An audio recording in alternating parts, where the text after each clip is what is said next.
우리 집에 있는 분들도 옆에 있는 분들에게 인사합시다. 사랑합니다. 에, 코로나가 우리 일상생활을 너무나 많이 바꿔놓은 것 같습니다. 어, 어제 에, 뉴스를 보니까 선별진료소에 사람들이 모여서 몇 시간씩 기다려서 검사를 받고, 또 어떤 분들은 기다리다가 마감이 되어서 검사를 받지 못하고 돌아간 분도 있다고 합니다. 굉장히 많은 분들이 검사를 받으려고 힘쓰고 있는 이런 광경이 참 여느 때 볼 수 없는 낯선 환경인 것 같습니다. 여느 때 같으면 길거리에 구세군의 자선남비 종소리가 울려 퍼지고, 거리마다 사람들이 북적이고 연말 모임과 행사로 바쁘게 보낼 시간인데, 금년에는 상당히 조용하게 보내는 연말이 되고 있습니다. 참 우리를 지금도 힘들게 하고 있는 이 코로나가 참 무섭기는 한 것 같습니다. 바라기는 우리 성도님들 건강관리, 위생관리 철저히 잘 하셔서 코로나나 질병으로부터 자유함을 얻을 수 있는 그런 성도들이 되기를 축복합니다. 지난 주일에는 예수님께서 이 땅에 오셨을 때 귀중하게 쓰임받았던 동정녀 마리아에 대한 말씀을 살펴봤습니다. 오늘은 그의 남편인 요셉의 신앙을 살펴보면서 우리가 은혜를 나누려고 합니다. 본문 말씀을 보면 요셉을 의로운 사람이라 이렇게 소개하고 있습니다. 19절을 보면 그의 남편 요셉은 의로운 사람이라 그를 드러내지 아니하고 가만히 끊고자 하여 이렇게 말씀하고 있는 것을 볼 수 있는데, 여기 본문에 의롭다는 말은 옳다, 순종한다, 하나님 명령에 순종한다, 따른다, 지킨다, 뭐 이런 의미를 가지고 있는 단어입니다. 그러니까 요셉이 의로운 사람이라고 말한 것은 요셉이 하나님의 말씀에 순종한 사람이다라는 의미가 되는 겁니다. 그러므로 여기서 의롭다고 하는 것은 죄가 없다라는 말이 아닙니다. 이 세상에는 죄가 없는 사람은 한 사람도 없습니다. 로마서 3장 10절을 보면 의인은 없나니 하나도 없도다라고 말씀하고 있습니다. 그럼에도 불구하고 성경을 우리가 읽다 보면 의인이라고 칭함을 받는 사람들이 나오고 있습니다. 여기서 말하는 의인은 상대적 의의입니다. 죄가 없는 의의가 아니라 다른 사람보다 조금 의롭게 깨끗하게 살아간 사람이다 라는 말입니다. 다시 말하면 다른 사람보다 하나님의 뜻을 따라 산 사람이다 라는 말입니다. 그러니까 오늘 본문이 요셉에 대해서 말하면서 요셉을 의롭다고 이렇게 한 것은 요셉이 죄가 없다는 말이 아니라 요셉이 다른 사람과 달리 하나님의 명령과 하나님의 뜻을 따라 순종하며 산 사람이다 라고 우리에게 가르쳐주고 있는 말씀입니다. 그러면 본문에서 요셉의 의의가 어떻게 나타났는가? 오늘 19절을 보면 그를 드러내지 아니하고 가만히 끊고자 하여 라고 말씀하고 있는 것을 볼 수 있습니다. 이 말씀을 보면 요셉이 약혼한 마리아가 임신한 사실을 알고 난 후에 그 일을 드러내지 않고 가만히 끊고자, 그 일을 발설하지 않는 가만히 끊고자 한 그 행동을 의롭다 이렇게 말하고 있습니다. 다른 사람 같으면 가만히 있지 못하고 동네방네 소문을 내고 그래서 부정한 여자로 취급받아 죽음에 내몰렸을 건데 요셉은 그렇게 하지 않았다는 겁니다.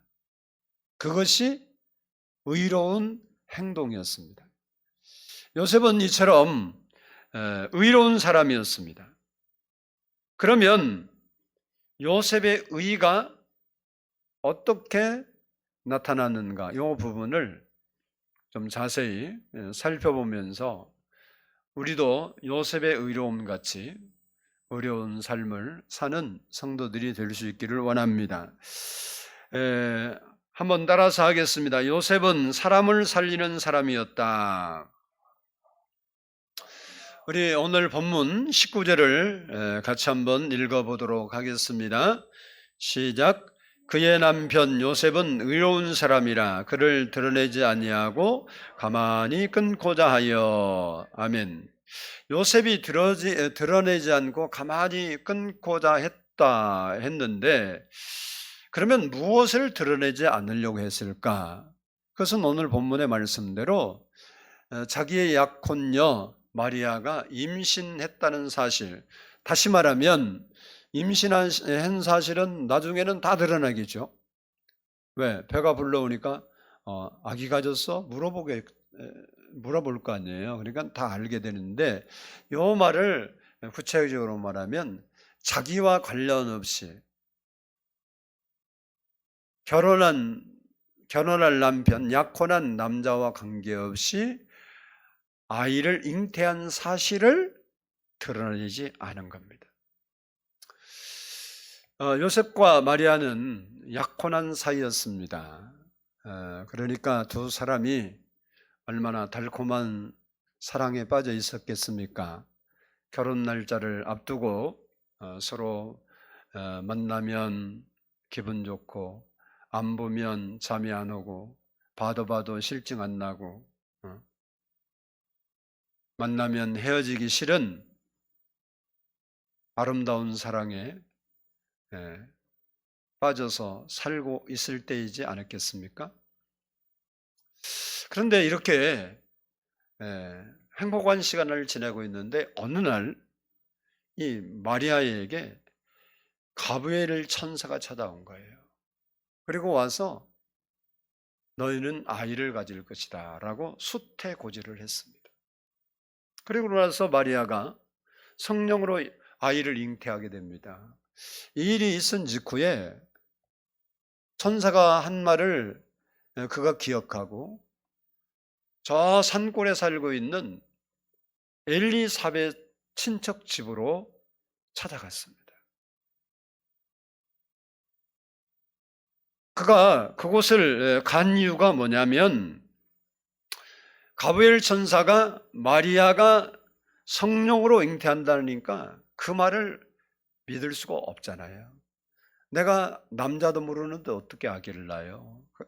하니까 하나님의 능력은 모든 것을 할 수 있다고 그 천사가 말하면서 내 친척 엘리사벳도 모든 사람이 아이를 못 낳는다고 했는데 아이를 가져서 6개월이 되었다 그러는 거예요.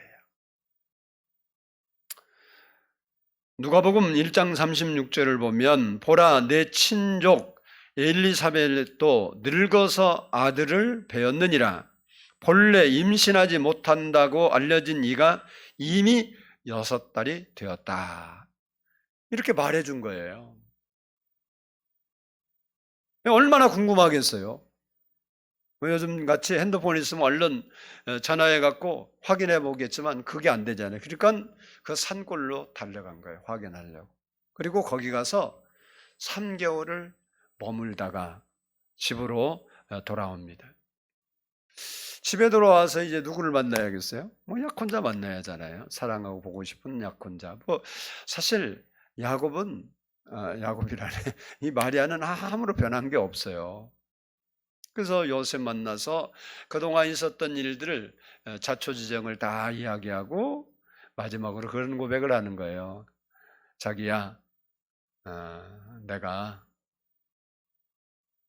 당신 없이 아이를 잉태하게 됐어. 그리고 고백한 거예요. 말없이 사라졌다가 3개월 만에 돌아온 약혼녀가 뜬금없이 하는 말이 나 자기 아기 아닌 임신했어 이러니 요셉이 얼마나 황당하겠어요. 그것도 그동안 요셉 나는 당신밖에 없어요. 당신을 사랑해요. 그리고 사랑을 고백했던 그 여자가 다른 남자의 아이를 잉태했다고 하는데 요셉이 이게 이해가 되겠습니까? 용서가 되겠어요? 아마 뭐 마리아는 물론 그랬겠죠. 내가 다른 남자하고 절대 이상한 일을 한 거 아니야. 천사가 나타나서 나 아이 갖게 된다고 했고 그랬는데 성령이 거룩한 성령이 나에게 임하더니 이렇게 됐어. 나 진짜 바람핀 거 아니야. 믿어줘. 그럼 요셉이 뭐라고 그랬어요? 알았어 그러긴 하는데 속으로 그게 믿어지겠냐고. 여기 남자들 분도 앉아있고 집에도 지금 남자들이 예배 드리는 분이 있는데 그 말이 믿어지겠어요? 세상 천지에 그게 어떻게 믿어져요? 우리가 배신감도 느껴지고 화도 나고 그리고 이 일을 어떻게 처리할까 얼마나 고심이 많았겠습니까? 이런 경우는 원래 법대로 하면 그 나라 법대로 모세 율법대로 하면 돌로 쳐 죽이게 돼 있어요. 보통 남자라면 배신감과 홧김에 그 이야기를 동네방네 떠벌려서 돌에 맞아 죽게 하고 제일 먼저 돌을 들어서 돌을 던질 수도 있어요. 요즘 젊은이들 사귀는 거 보니까 자기 싫다고 헤어졌다고 그래서 죽이더라고요. 이게 데이트도 잘해야 돼요. 헤어지면 해코지 할 건지 안 할 건지 미리 서약서 받고 안 그러면 곤란한 일이 벌어지는 세상이 요즘이잖아요. 이때는 그렇게 하는 게 잘못이 아니에요. 법으로 정당하게 조치하는 거예요. 그런데 이런 상황에서 요셉은 그 이야기를 드러내지 아니하고 아무에게도 이야기하지 않은 겁니다. 요셉 생각에는 만약에 다른 사람의 가족에게나 부모에게나 친구에게나 이것을 하소연으로 이야기했던 누구에게 이야기하면 자기 입에서 발생된 내용이 비밀이 지켜질 수가 없잖아요. 누군가에 의해서 그 말이 세상에 퍼지게 되고 그가 부정한 여자로 정죄하게 되면 그 여인은 죽게 되는 거예요. 그래서 요셉은 자기 마음에 그 말을 새겨두고 가만히 조용히 관계를 끊으려고 한 겁니다.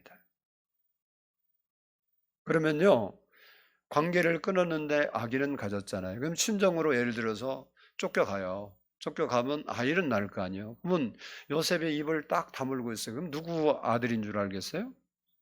쫓겨가도 요셉의 아들인 줄 사람들은 인정하고 있고요.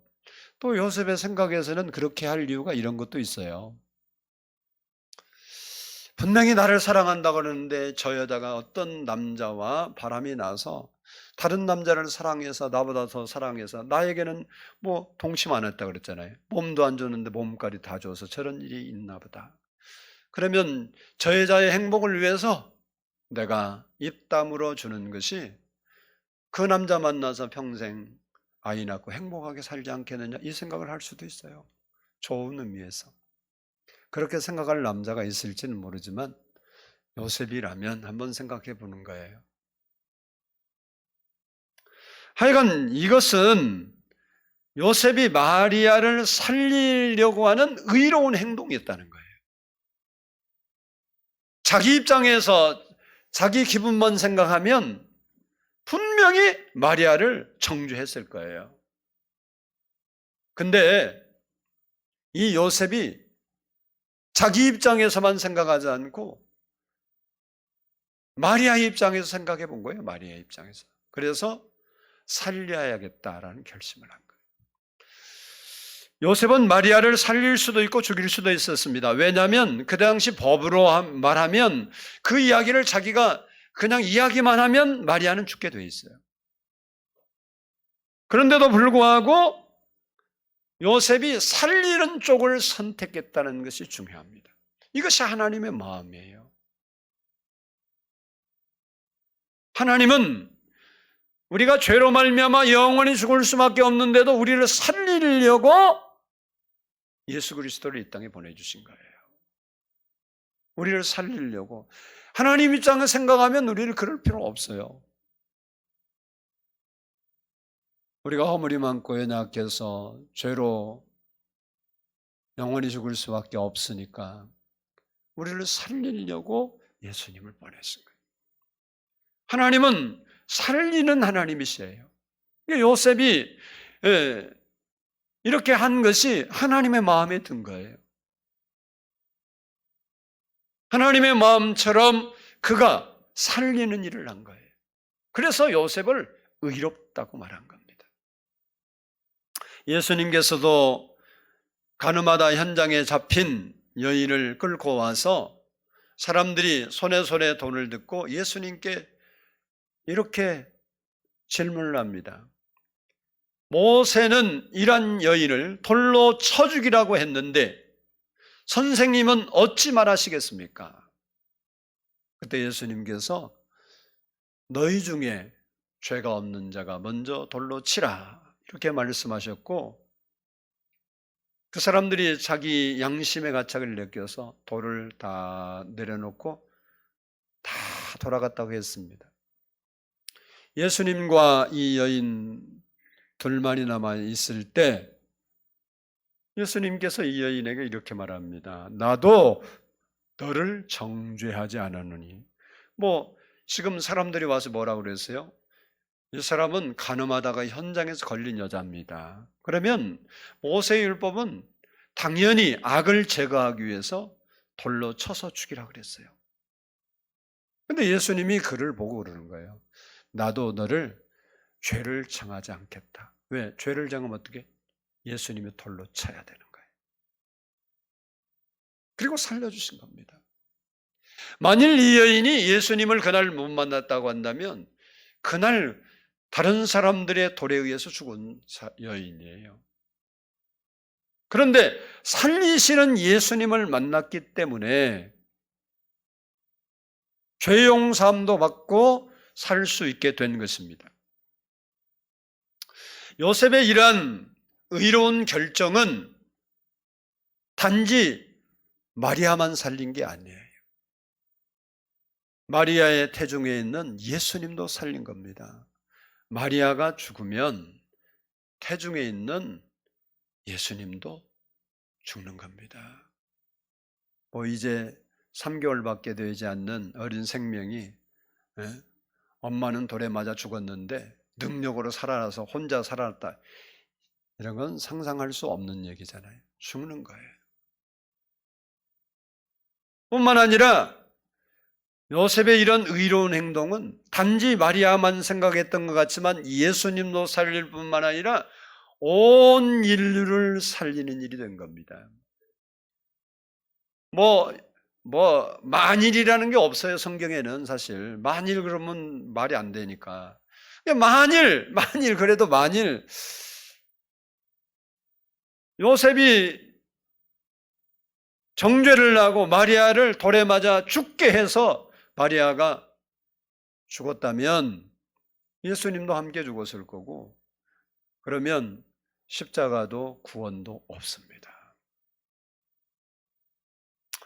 이처럼 요셉은 살리는 일을 하는 사람입니다. 우리도 정죄하고 비난하고 죽이는 사람 되지 말고 예수님처럼 요셉처럼 살리는 일을 하는 사람이 되어야 될 줄로 믿습니다. 상대도 허물이 있고 나도 허물이 있고 나는 옳고 너는 그르다. 이것은요, 우리 삶의 논리에 전혀 맞지 않아요. 지금 감옥에서 옥살이를 하는 분들이 많죠.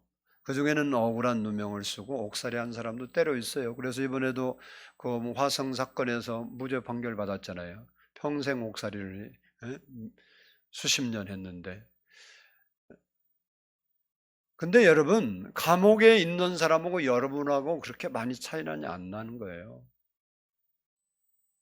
여러분은 그들보다 죄가 없어서 지금 이렇게 멀쩡하게 살고, 그들은 죄가 있어서 그런 게 아니라, 어떤 분이 그랬어요. 세상에는 드러난 죄와 숨겨진 죄만 있다.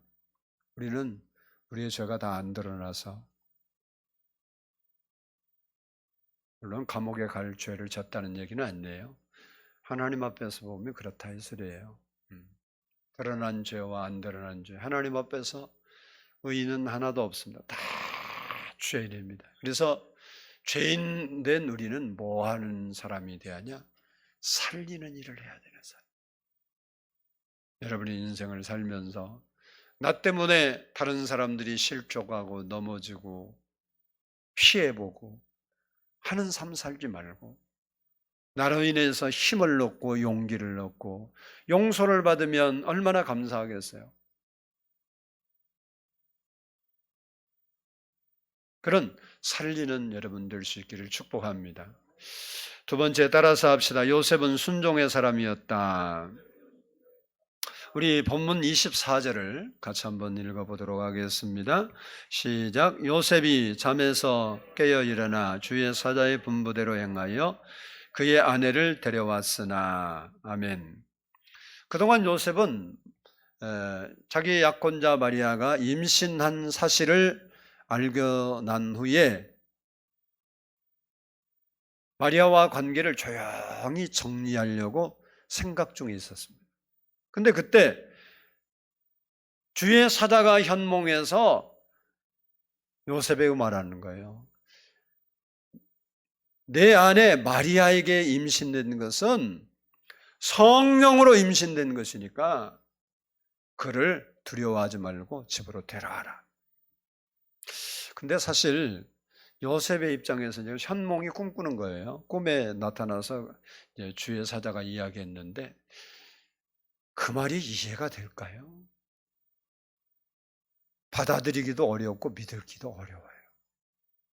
그럼에도 불구하고 이 요셉은 주의 사자의 분부대로 자기가 원래 끊고자 했던 생각을 내려놓고 하나님의 말씀에 순종했습니다. 이것이 하나님이 기뻐하시는 순종입니다.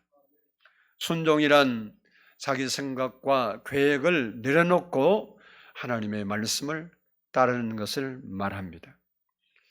그렇기 때문에 순종이라는 것은 결코 쉬운 일이 아니에요. 지금 요셉이 마리아를 자기 집으로 데려와서 함께 산다고 하면, 그 일에 순종하려고 하면 적어도 인간적으로 보면 지금 성령으로 잉태했다는 것이 확실히 믿어지지 않고, 지금도 예수 믿는 사람 중에 예수님이 성령으로 동정녀 마리아에서 태어났다는 걸 안 믿고 있는 사람이 수도 없이 많아요. 근데 요셉이 그걸 성령으로 잉태하는 현장을 봤습니까? 아니에요. 요셉이 마리아를 자다가 지켜보고 있는데 성령이 갑자기 임하더니 이상한 행동을 하더니 마리아가 그날 임신했다. 그러면 또 몰라. 그런 것도 없어. 그러니까 그 말을 순종하려면 적어도 요셉은 있잖아요. 그냥 인간적인 생각으로 보면 평생 부정한 여인을 자기 아내로 데리고 살아야 돼요. 그리고 자기 씨가 아닌 아이가 태어나면 그 아이를 자기 아들로 둔갑시켜서 평생 키워야 돼요. 이게 쉬운 게 아니에요. 자기 행복이 달려 있는 거예요. 이게 순종이 어려운 거예요. 다니엘이 하나님의 말씀에 순종하려고 어떻게 합니까? 늘 기도하던 기도를 멈추지 않기 위해서 사자굴에 던져지는 생명의 위협을 감수하는 거예요. 그러게 순종이 되는 거예요. 사드락과 메삭과 아벳느고가 우상 앞에 절하지 말라는 말씀에 순종하려고 하니까 그냥 된 게 아니에요. 지금은 펄펄 끓는 불 가운데 자기 목숨을 내놓을 것을 각오하지 않으면 순종이 안 되는 거예요. 순종이 그래서 쉬운 게 아닙니다. 하나님께서 우리에게 요구하는 순종이 그냥 내가 아멘 그리고 따라가면 될 만한 거면 순종 못할 사람이 세상에 어디 있겠어요. 여러분이 잘 아는 베드로가 그물을 다시 던졌잖아요. 밤새 고기 못 잡았는데 예수님이 깊은 데에 가서 그물을 던져 고기를 잡으라. 그러려면요 적어도 피곤하고 그런 건 뭐 두 번째고, 그물이 그때 당시에는 되게 비쌌어요. 재산이야 뭐 그물이 뭐 집집마다 있는 게 아니라고, 배도 그렇고. 근데 그물이 다 밤새 불어서 다시 내리면 망가질 확률이 99%예요. 그래서 그때도 고기가 많이 잡혀서 그랬지만 뭐 했다 그랬어요? 그물이 찢어지는지라 그랬잖아. 그물이 오늘날 같이 나일론으로 만들면 그럴 일이 없지만 나무 껍질로 만든 건데 그게 뭐 물속에 밤새 담갔는데 얼마나 질기겠어요 그게. 그러니까 적어도 그 비싼 그물을 베드로가 내가 선생님의 말씀에 의해 그물을 내리다 이 말을 할 때, 순종할 때는 적어도 고기가 잡히고 안 잡히는 건 두 번째고 자기의 그물을 망가뜨릴 각오를 하지 않으면 던질 수가 없는 거라니까. 뭐 해봐도 뭐 내가 좀 고생하다 말면 되지 뭐 그물도 안 망가지는데 이러면 그것도 되는데, 그 비싼 그물을 망가뜨리면 밤새 고기도 못 잡는다, 피곤냈다, 그물까지 버렸어. 완전히 진짜 재수 없어도 그냥 고부로 재수 없는 날이. 응? 뒤로 넘어졌는데 코뼈 나간 거라니까. 어떻게 내가 그 말을 이해를 못했어요. 뒤로 넘어져도 코가 깨진다. 이 뒤로 넘어졌는데 왜 코가 깨졌을까? 가만히 생각하니까 뒤로 딱 떨어졌는데 위에서 등이 딱 떨어져 코에 탁 때리는 거예요. 코가 깨지더라고. 그래서 설상가상이야. 여러분,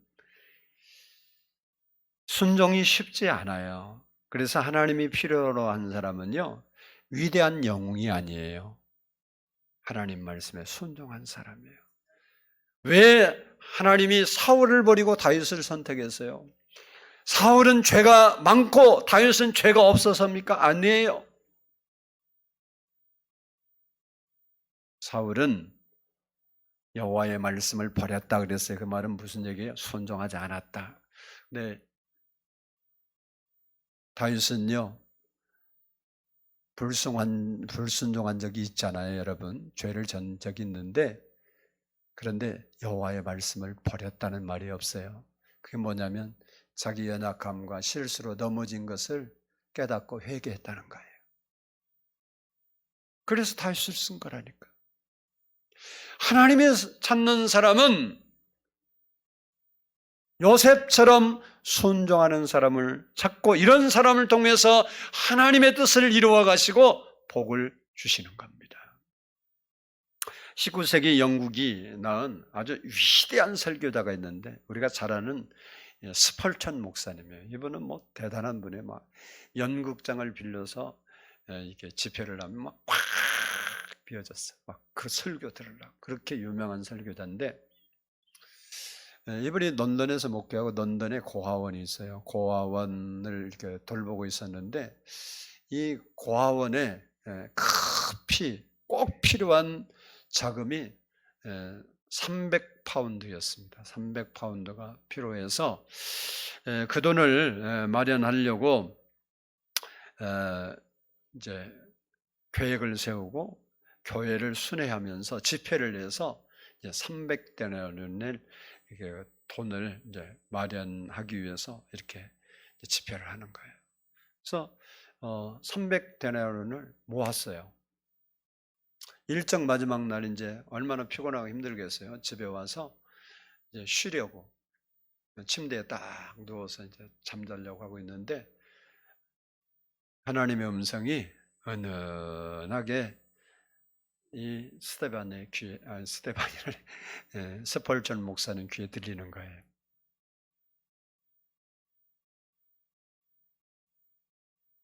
스펄전 목사야, 내가 지금 가지고 있는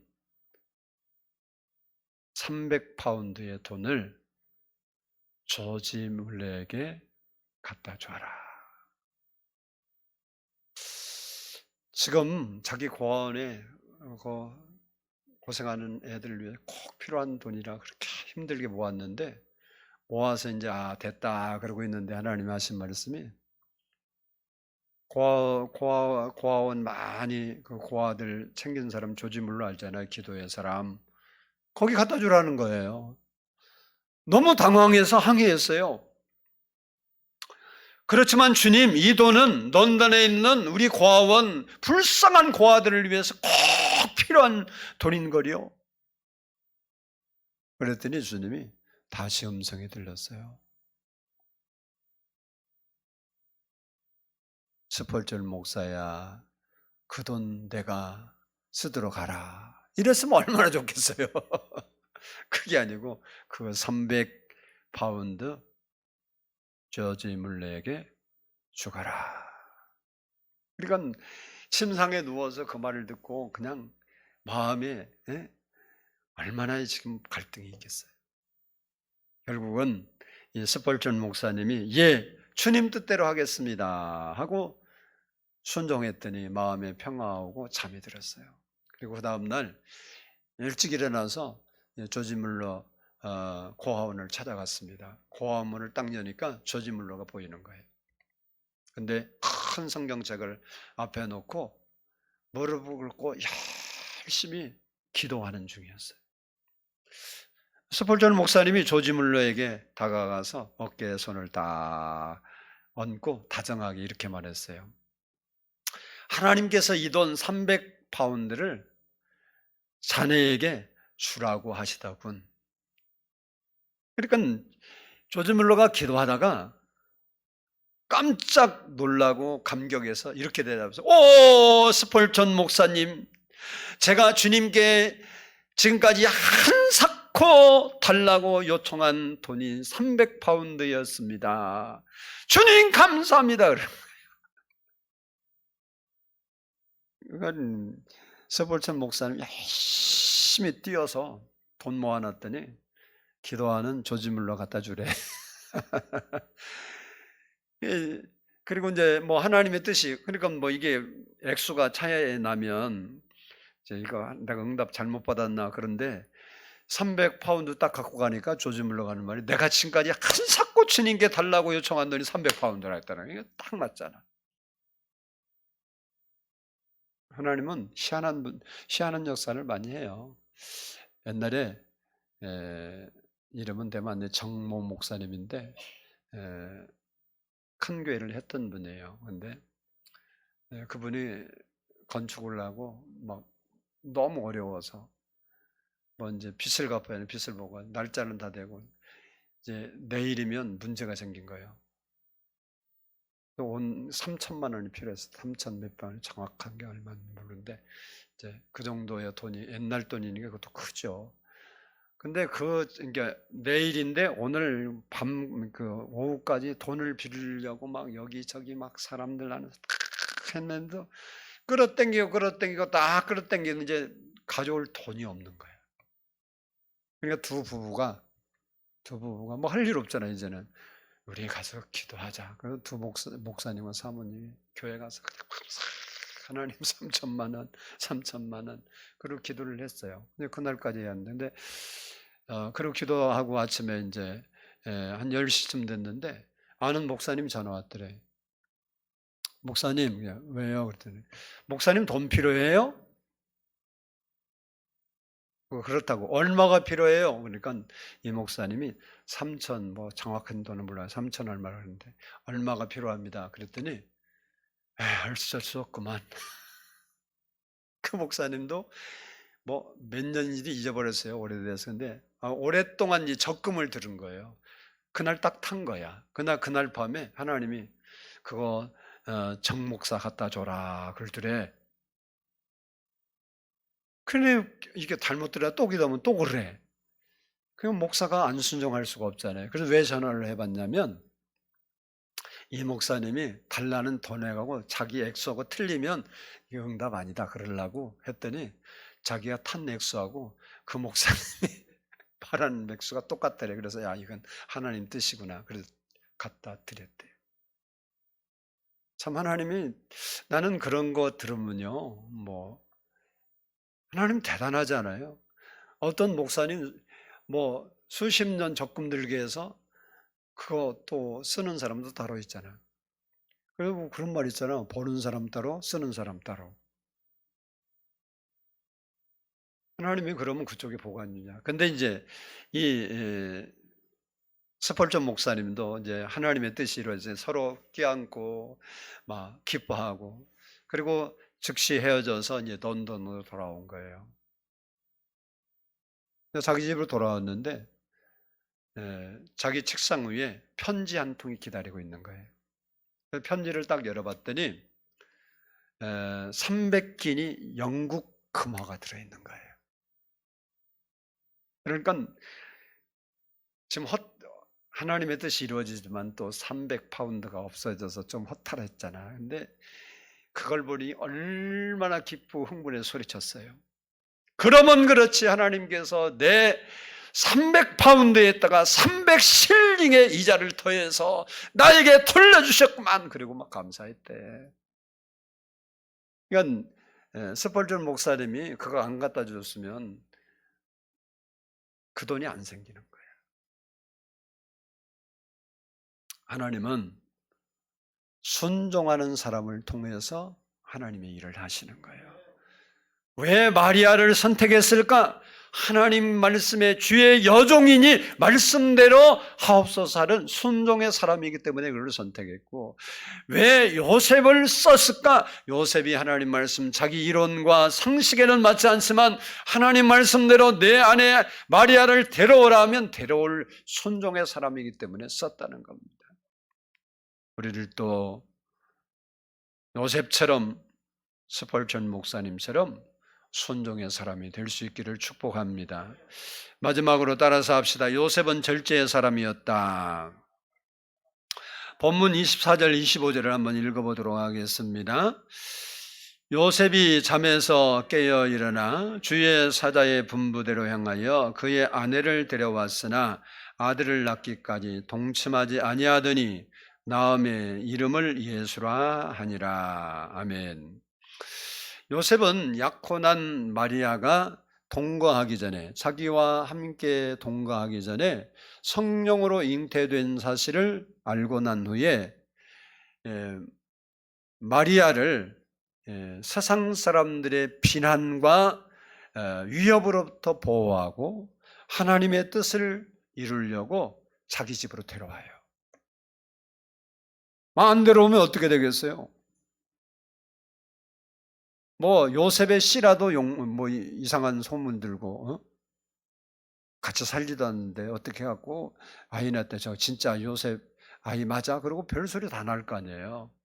이제 그런 비난과 위협으로부터 보호하기 위해서 그를 자기 집으로 데려왔습니다. 그러나 요셉이 마리아가 예수를 낳을 때까지 동침치 아니했다 그런 거예요. 참 저는 요셉을 보면서 참 대단한 사람이다. 여러분, 사랑하는 사람이고 같이 살 사람이고 근데 같은 집에서 같은 방에서 1년을 사는데 동침하지 않았다. 나는 가능할까 싶어.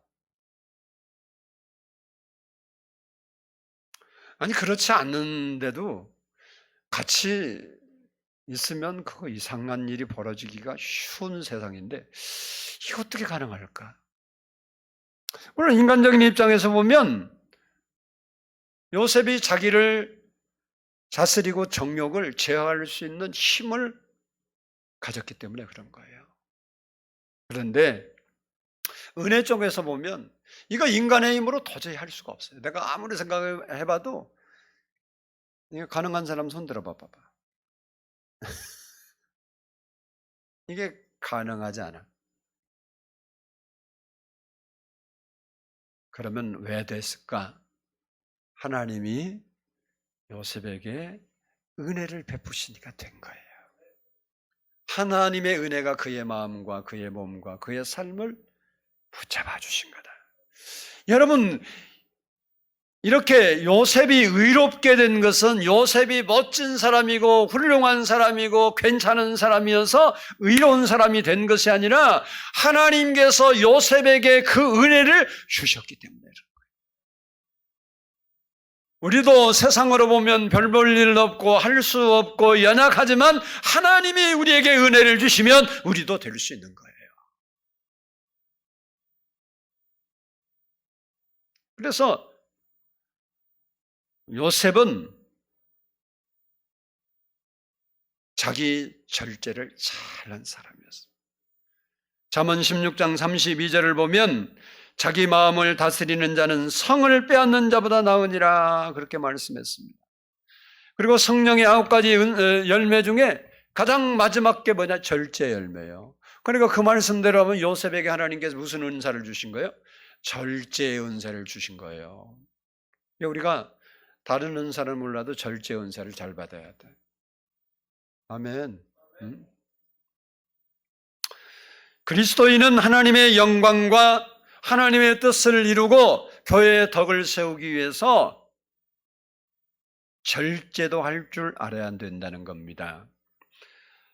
내 자유, 내 권리, 내 소유라고 해서 자기 마음대로 무절제하게 생활하는 것은 하나님과 교회의 덕을 세울 수가 없습니다.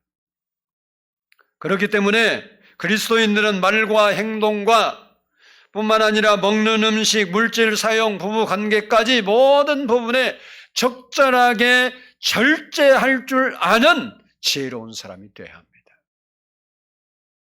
의로운 사람은 요셉처럼 절제할 줄 아는 사람입니다. 우리는 예수 그리스도를 믿음으로 의롭다함을 받은 의인, 의로운 사람이 되었습니다.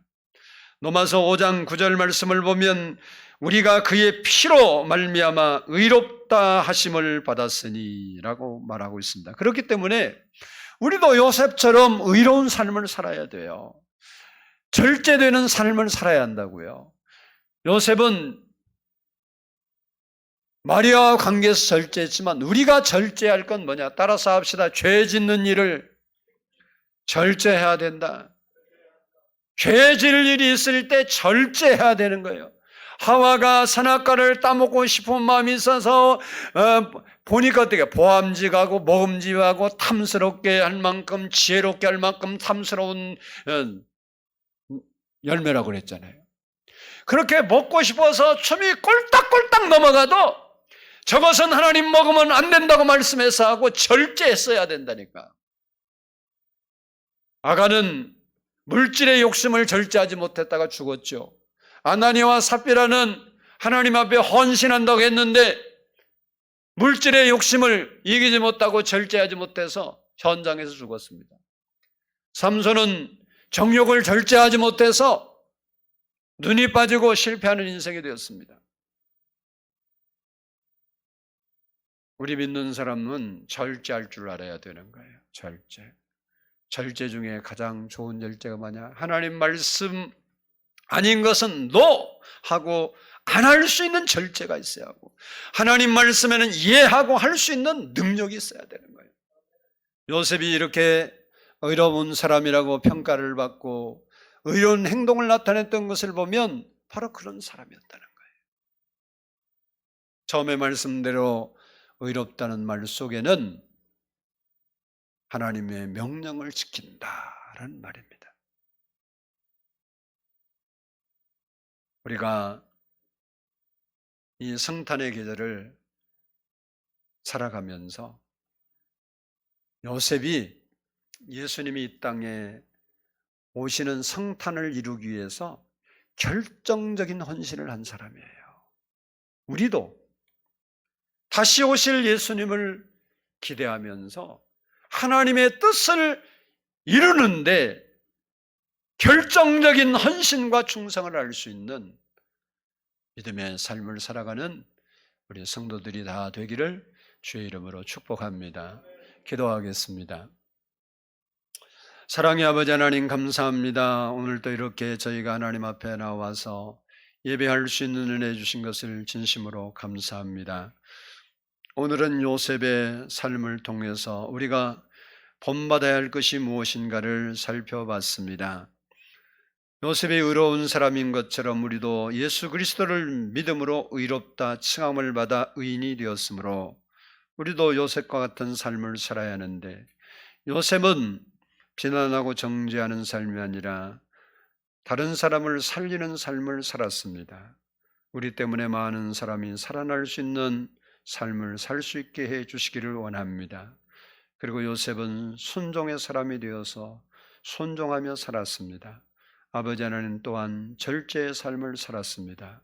우리도 이 성탄의 계절에 요셉이 살았던 그 아버지 하나님 삶을 돌아보면서 우리도 그와 같은 삶을 살 수 있는 믿음의 사람이 되도록 은혜를 부어 주시옵소서. 오늘도 함께 하신 아버지 하나님, 어렵게 하나님께 예배드리는 저희들의 예배를 흠양하여 주시고 은혜를 더하여 주시기를 원하오며 예수 그리스도의 이름으로 감사하며 기도드리옵나이다. 아멘.